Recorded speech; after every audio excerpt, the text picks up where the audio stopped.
The game of 21 Bluff is a blackjack-style game where you're trying to have a hand of cards that adds up as close to 21 as possible without going over, or busting as it's called. Unlike regular blackjack, in this game, each player is hiding their hand from the others and trying to bluff their way to victory.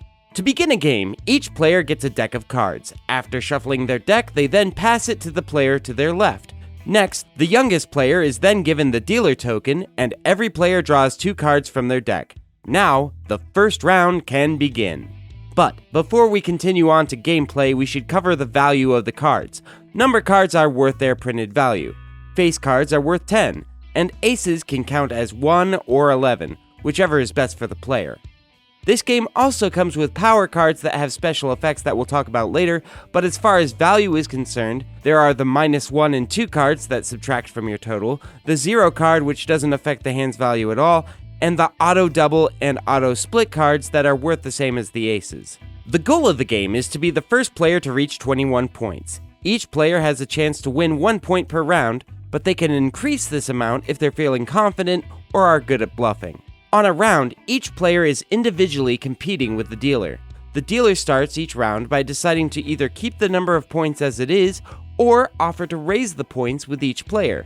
They do this by either offering to double the points, or if they have 2 of a kind in their hand, to split their hand in 2, which both doubles the points and chances for the dealer to win. If one of these offers to raise the point value is made, each player can either accept this challenge if they have confidence in their cards, or refuse, which automatically gives the dealer 1 point. Then each player has a chance to make the same offers to the dealer, and the dealer has to decide to either accept the offer or give the player 2 points for free. After each player has had this first turn, they continue to take turns, deciding whether they want to hit, which means drawing another card into their hand, or to stay, which means they don't want to draw any more cards out of fear of busting. If a player does bust, they automatically lose the round and are out until the next round. Once everyone has either busted or chosen to stay, the players who stayed reveal their hands and the wins are scored. In this example, green is the dealer, and they have a hand total of 19. During the round, they offered to double, which red and blue accepted, but yellow opted out of, so already green has 1 point. Red also offered to double, which green accepted, so they're looking at a 4-point pot. Red has a total of 20, so they win the 4 points. Blue is looking pretty sheepish. They only have a total of 18, so green wins 2 points from this hand. Yellow has a total of 19, same as the dealer, so neither of them win any points here. This leaves blue and yellow at 0, red at 4, and green, the dealer, at 3 points. After the scores are recorded, the dealer token is passed to the left, and another round begins. Before I go on to explain the power cards, I think I should clarify a little bit on what happens when a player splits.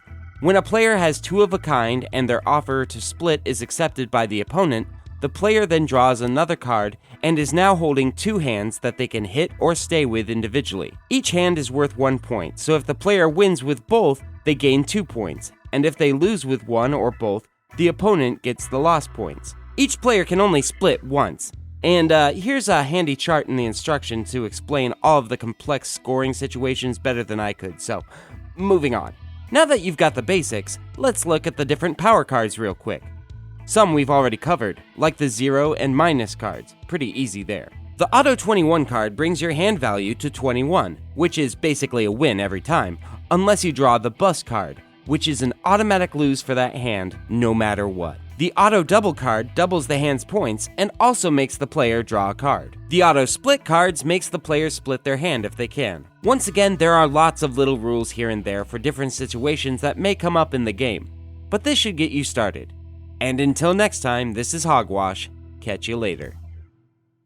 One big thing to remember is points are not the same as the value of your cards. This hand has a value of 21. But it doesn't win you 21 points. And when someone doubles their hand, it doesn't mean that they double the value on the cards, it doubles the points you win at the end.